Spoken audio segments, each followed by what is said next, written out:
Thank you everyone for joining us. I'm just gonna admit a few more folks and we will get started very shortly.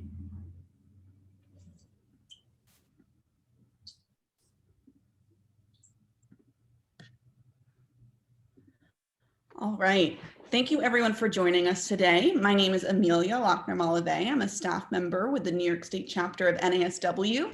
And this is a chapter chat on the New York Hope Project. I just have a few church announcements before we begin. One thing is that I'm turning on our live transcript right now. So if you need to use that transcript, it should be right on the bottom of your Zoom screen. You can click and drag and drop that to wherever on the screen you would like, so it doesn't cover up the presentation or someone's face. You also have the option to click that caret and do hide subtitles so it doesn't come up if it's distracting you, or view full transcript so you can see the full transcript while the presentation is happening. I want to encourage everyone to use that chat box. Let us know where you're coming from. Let us know why you're here, why you registered. Feel free to use it to ask questions or talk to your colleagues in the chat. Another thing that you can use is your reactions. Give a thumbs up, celebration if we can find a reason to celebrate today. And lastly, I'm going to say that this program is not a CE program. We have many CEs available through the New York State chapter. We have many free CEs and multiple options each month. So if you're looking for CEs, I'm going to put that schedule into the chat box. I just want to be explicit that this program today is not a CE program. Lastly, please do keep muted during the presentation, but at the end, feel free to unmute yourself and we can have a conversation or ask any questions that we have about the program. So without taking up more time, I'm going to hand it over to our presenter today, Richard Caliendo. Good afternoon, everybody. My name is Richard Caliendo, and I am the Physical Health, Behavioral Health Program Specialist for New York Project Hope. And we're here today to talk a little bit about the history of New York Project Hope, the scope of services that New York Project Hope has provided and will continue to provide for some time, okay? And we'll get into a little bit of what the grant project really involves and who our audience is and people that we serve. So why don't we get started?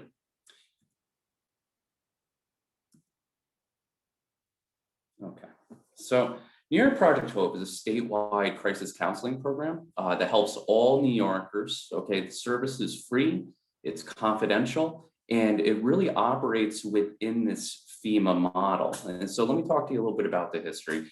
Early last year in 2020, we all recognized that our communities really across the nation and the world were suffering because of the COVID-19 pandemic. FEMA has this crisis counseling program service that has really been historically used in natural disasters and terrorist attacks. So hurricanes, 9/11, and the model of service involves coming in for a fairly short period of time and providing crisis counseling services in typically a very focused area, because you can imagine a hurricane hits an area and it may damage the infrastructure of a community, and people are suffering emotionally a lot of times because of lost homes. They may be suffering financially, and there's a lot going on in those communities, but it's a disaster that hit during a time period, and there's a fairly predictable trajectory of a response that occurs after a disaster. When you look at disaster psychology, that people go through that shock and they really rely on community resources, but a lot of times they may not be familiar with the community resources. So crisis counselors will come in and provide a lot of that paraprofessional counseling. It's not clinical counseling, connect individuals to community resources, and then help them transition into that post-disaster life. And then the crisis counseling program will phase out. So here with this pandemic, FEMA said to New York, we have this grant opportunity for you to be able to help your communities. And New York specifically the Office of Mental Health, the OMH, agreed to take on this grant and contract with over 50 providers at this point to deliver crisis counseling services. And we were in this position where we have this model through FEMA, the Crisis Counseling Program. That's a great model, but the pandemic wasn't this one-time hit. It was kind of like this ebbing and flowing, moving target, and people are experiencing all types of emotions throughout the last year, and they still are. It was changing.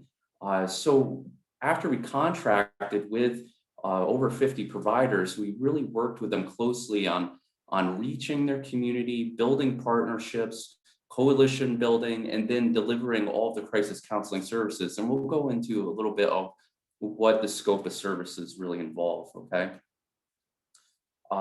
Some of the challenges that we saw with communities and individuals included, people feeling stressed, anxious, a lot of isolation. As you can imagine, many people are struggling with isolation. Those that may have had pre-existing mental health diagnoses or maybe substance use disorders, those got worse. And those that didn't, they were more prone to develop some of these problems. So the isolation we saw really causing some major issues in our communities.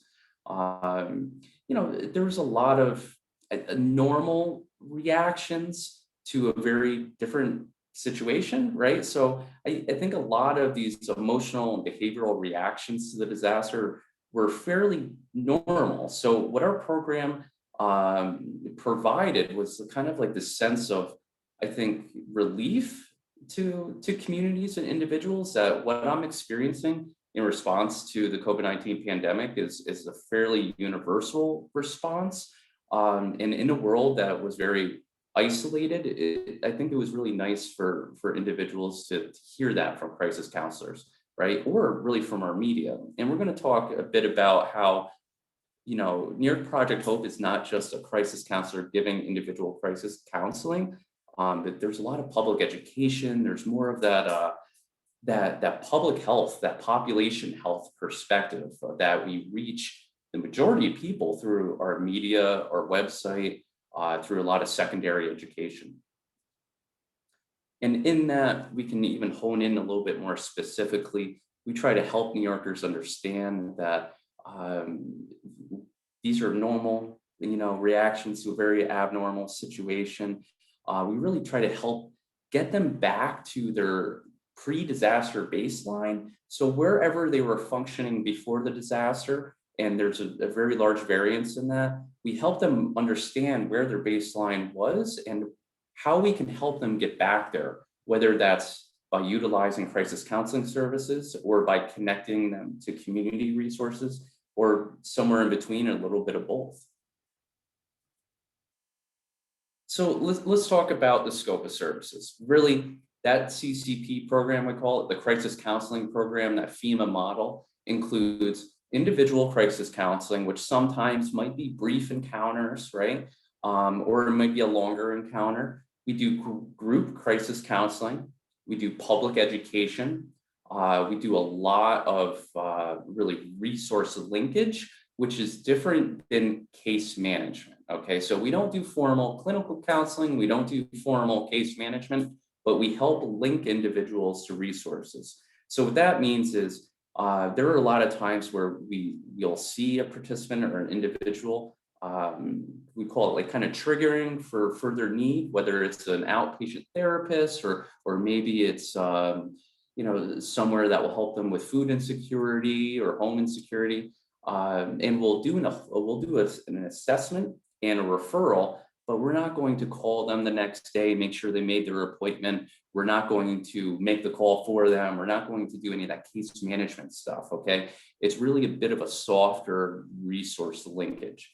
In the start of this program, really, and it's interesting how this developed. It really started by the state OMH providing a response to the pandemic and setting up a bit of an emotional support helpline, right?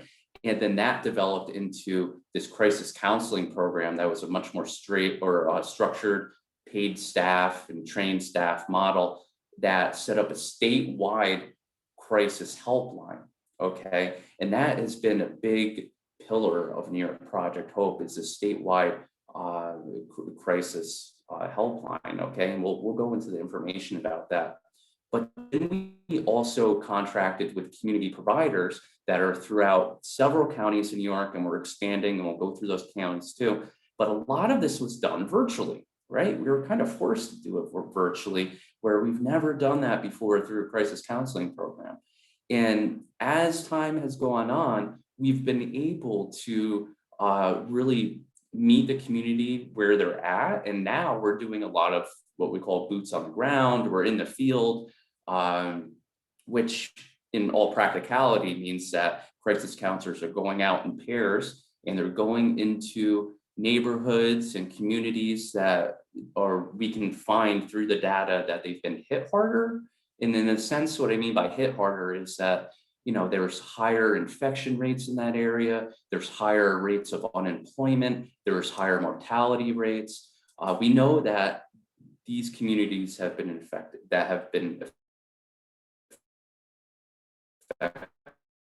more. So we really help provide more really targeted crisis counseling. What we also do too is help our providers of crisis counseling services recognize the special populations to serve, okay? Communities of color, those that are experiencing unemployment, those that have really been impacted by the pandemic, all these different unique ways. Children and youth, the aging population, parents and caregivers, right? So there's so many different special populations that we do ongoing professional development and training to help providers understand how to serve the special populations. One of the big components is psychoeducation and public education too. So think about it. If you're serving all of New York, there's going to be a huge group of people that will simply benefit from just looking at our social media and getting a coping tip, or maybe browsing our website and reading an article on parenting through the pandemic, right? Or perhaps looking at one of our learning modules or one of our videos, okay, that are on the website. There are those that might just go to a public education presentation and hear a little bit about self-care and resiliency. But then there's, a smaller amount of people that really will go to the next step, and they'll engage in crisis counseling one-on-one or in a group format. So again, New York Project Hope really looks to take that public health perspective on trying to reach as many New Yorkers as possible and give them options on how to engage in our crisis counseling program.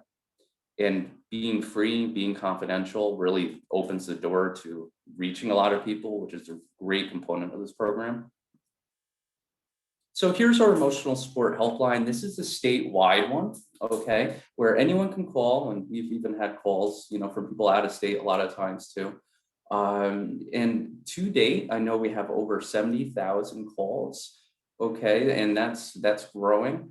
The number's right there. You can find it on our website too. You can actually do a clicked call on our website, which is really cool, and that we've seen that be very successful. So if someone's looking at the website on their phone and they're reading through New York Project Hope and they're like, wow, I can really connect to, people that are having some of these experiences, and these coping tips seem pretty helpful. I would like to talk to someone. They just press a button and it calls. It's great.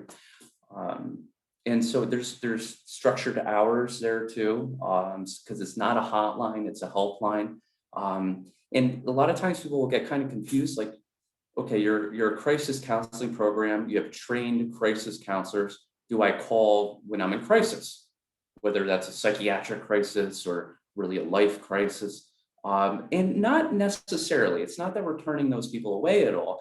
It's just our program really responds to the crisis, and COVID-19, the pandemic, is the crisis, and we help people through that crisis. So that might be a better kind of like framework when you're thinking about New York Project Hope.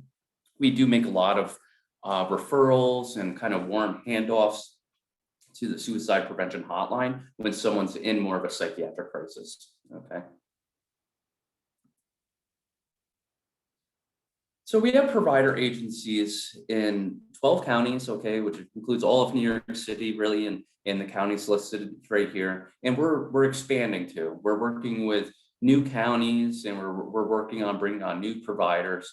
And as of right now, we are contracted through December. Okay, we've been here really since last spring, and it's almost like a startup program. We really started it up from scratch last year, in the beginning of last year, and we've slowly grown through last year and into this year. And we're contracted right now up through December.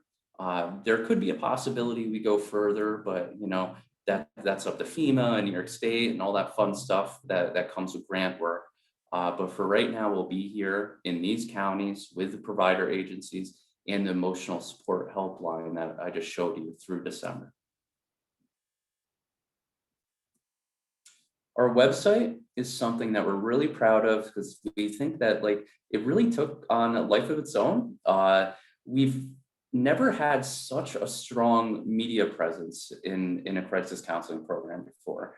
Whether it was a hurricane or 9/11, so on and so on. There's always been a media component, but this pandemic has brought such an urgency to focus on media, because that was our primary way to reach New York, was through social media or website, through radio ads, through paid ads, through all these different ways to help people that are in their home really understand that we're here and this is how we can help you and this is how you can reach us. So our website's had over 1.5 million views so far, and it has a lot of different components to it. It has this connect section that really talks about connecting to a provider agency or someone on the emotional support helpline.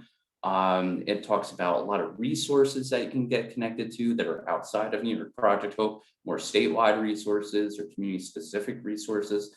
The cope and relax sections are really cool because you can go into a lot of articles where you just kind of read and get some psychoeducation, get some tips.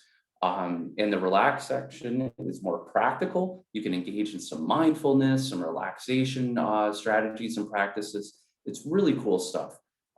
It's primarily for the public, but there's a section on there for the providers that can actually get into the provider portals and crisis counselor portals, where we provide resources and a lot of ability to learn and have professional development. There's a connection to a learning management system and LMS for modules and all this fun stuff. So the website has been a huge strength for our program to just grow and develop. Social media, we've found that this has been really awesome connecting to a lot of the youth, right? I mean, Instagram, Twitter, even Pinterest, Facebook, we have, a real strong growth. It's in the social media world, it's hard to grow organically within such a short program, but we found a lot of success in the growth here. There's a lot of not only awareness of who we are, but there's a lot of education. So we'll have coping tips popping up, short videos that will kind of lead you into larger videos that are on our website. We encourage you to go on and follow us, whether it's your agency or you personally. You'll learn a lot about what New York Project Hope is doing. You'll find, updates on new articles and a lot of good stuff. We really try to match the tone of what's happening throughout New York during the pandemic too. So we're proud of that. We think it's a big part of our service, and we hope that you can share it too, even with your agency. If you share some of our social media, that would be really great. I think it would be a good synergistic approach to just helping part of our community.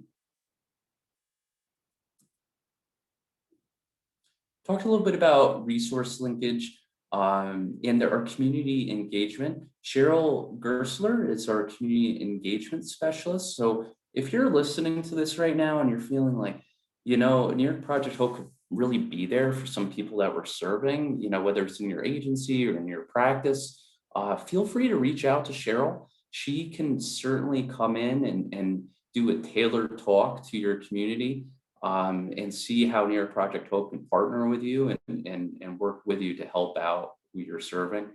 I know this is a little bit more of like kind of like a relaxed setting. It's something that we can go into more of a conversation. So I wanted to start to transition into maybe taking any questions or having a conversation about New York Project Hope and how we can help you.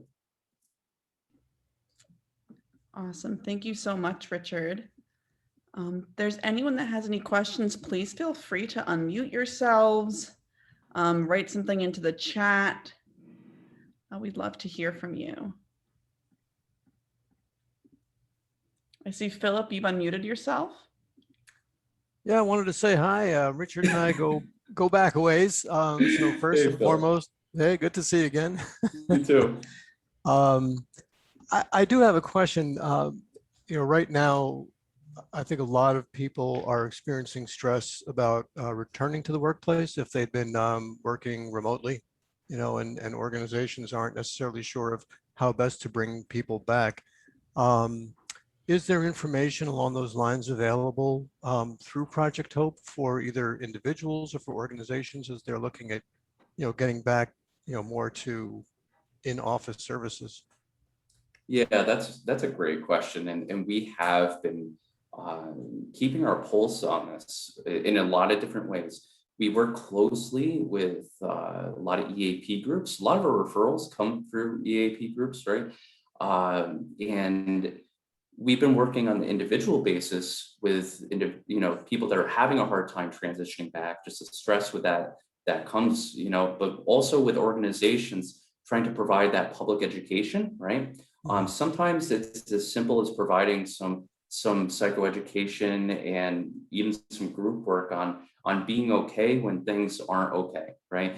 Trying to work through that discomfort and different coping tips to manage the stress through really any transition, and then applying that to the transition of getting back into the workplace, whether it has to do with fear and anxiety of the new Delta variant, or if it's just how do I transition from giving care to my children after I've adjusted to doing it in this new way, working at home and juggling all the different things I need to juggle, to now having to get back into the office and transitioning my kids into new caretakers and all of this. So New York Project Hope, depending if you want to work with a provider agency in your county, could come in and provide some public education, or they can set up groups, or they can simply just give their number to provide individual crisis counseling to people that are having a hard time with this transition back into not only society, but into the workplace too. That's great. Thank you very much.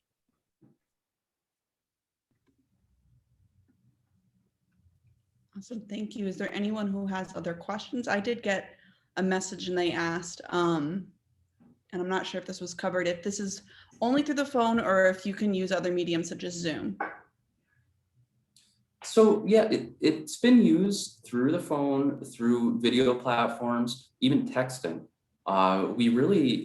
We got very creative and flexible when we were in the place where it was really hard to get into the field and work with people in person.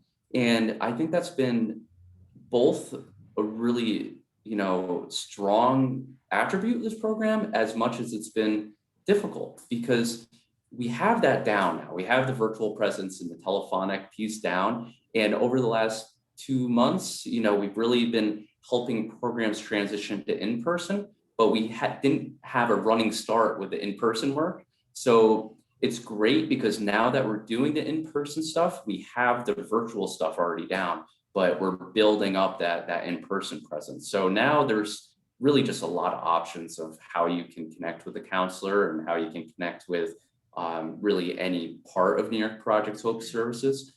But the virtual presence is still very strong, and you're going to see the physical presence just really grow through the summer.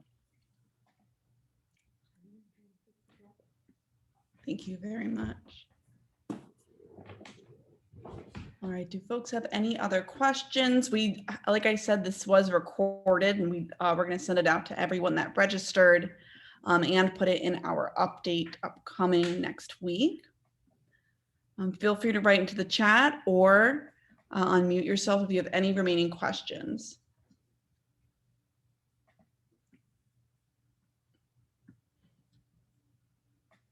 Gonna give a moment. All right, well, I just want to thank you, Richard, for your time, for the work that OMH is doing. Oh, we do have a question. You mentioned people who are out of work. Do you offer options for someone who is unemployed to get directions to services?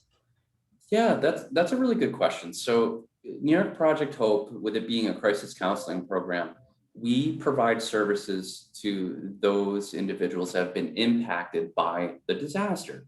Unemployment has certainly been some of the collateral damage of this disaster. We know that. So we certainly do provide that work around not only the emotional experience of going through unemployment, all the stress, but we would help connect them to resources that are related to unemployment, right? And so that's really interesting about this disaster, because there's been such diversity in how it's impacted someone, whether it's financial distress, it's unemployment, if it's more emotional, if it's behavioral, if it's cognitive. There's been so many different areas that we've really helped our crisis counselors understand what individuals may be bringing to the table when they're working with them. And unemployment's a big one. So that community connection piece, when we're really helping an individual access their community resources, it's really the whole gamut. And unemployment services, whether it's the Department of Labor or some more specified nonprofits that help individuals that are going through financial distress, that's all part of what we do. And Risa, let us know if you have any follow-up questions to that. And you might see this. Nora says this has been very informative, and she thanks you. Yeah. Yes, I unmuted myself. Can you hear me? Yeah, Yes, great. we can. Oh, great. I figured it was easier than going back and forth in chat. Thank you very much. I'm really excited about your program. And I did want to ask further questions, because there are people I know who have help with emotional things, but they may not have help with some of the practical aspects that have gone on, like unemployment and things like that. Can they come to you if they have some help but not other help? Of course, when we see this all the time, is that you'll have someone that is coming to you and they don't really want to do any of the emotional work, right? They're like, I'm calling because I don't know where to go. I'm calling this number, no one's picking up, and I just need to get connected with some financial help here, and I don't know where to go in my county, right? And the crisis counselor might kind of try to start, a bit of that encounter, that crisis counseling encounter, where you're like, well, tell me about how this has been for you. I mean, just hearing over the phone, it sounds like this is a pretty tough situation. How have you been coping with this? Right. And then we say, I don't want to talk about that. Just give me the number, right? Which is okay. And other times, we get people that call and they say, I don't even really know what I'm calling for. I've called a couple times and it's been helpful just to talk. It's just really good to talk.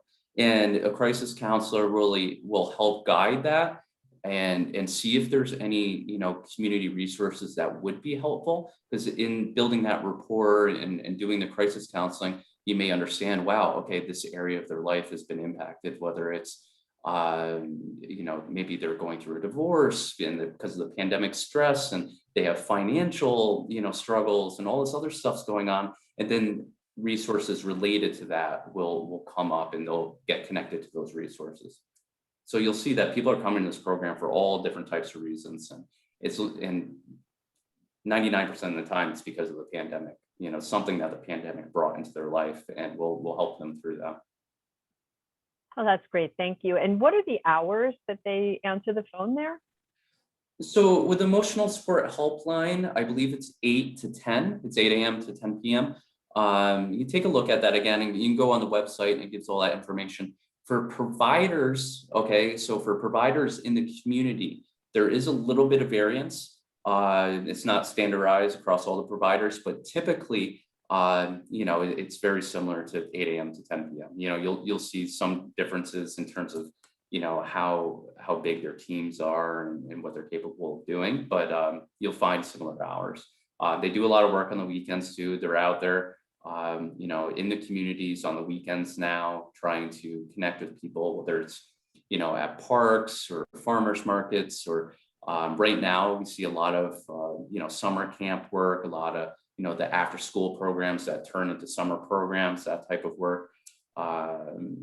There's our strategy into reaching people was building partnerships through community organizations, and then working our way down. So we had to really do that when we were all in somewhat of like an isolated quarantine state. But we found that's really flourishing now, because all those existing relationships, they know who we are, they enjoy our work, and now we're being invited into really their territory to do the work, which is awesome. So as you hear me talking about that, think about the work that you're doing and if it makes sense to partner with New York Project Hope. We often make it very easy because we're free, right? And we have a pretty good caliber of staff and a range of services. Thank you so much. This is really good to know about. And we do have some other questions in our chat. One is there a limit to how many sessions someone can have for counseling support, as well as how is this funded and how many professionals are on your staff? Yeah, of course. So there's a couple questions there. So we'll start with funding. It's federally funded through FEMA, right? So FEMA really responds to disasters across the whole country and provides all types of support, whether it's infrastructure, crisis counseling, so on and so on. And so we applied to the grant, and FEMA really opened up the grant to the nation, because United States really suffered from this as a whole, and states applied to FEMA for the grant. We were awarded the grant in early last year, and we started to build a program. And then looking at the crisis counselors, how many crisis counselors? I mean, we have, I don't know the exact number of the emotional support helpline, but I know it was over 50 at one point, and I imagine it's still hovering around there. They've taken over 70,000 calls, since the start of the program. And they're keeping up with the demand. So I think, if the demand were to grow, we would keep up with it. For the provider agencies, they range from, having from 1 to 3 teams. I would say the average is probably 1 to 2 teams. And on the team, each team has 6 crisis counselors, plus or minus a couple. So, you can do the math there with over 50 provider agencies. If they have 1 to 2 teams with, 6 crisis counselors, you can imagine that there's a lot of work going on across those 12 counties. So the capacity is quite large. We can certainly, continue to serve the community if the need is there. And we're looking at expanding in other areas. So. And Ivy, let us know if you have any follow-up questions. Okay.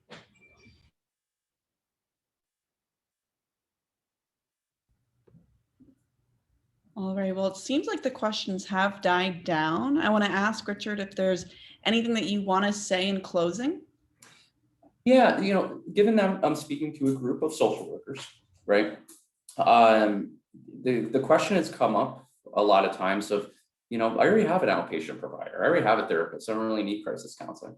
And, I just want to kind of address that question or that concern is that, we don't provide clinical counseling, right? There are a lot of times it's paraprofessionals.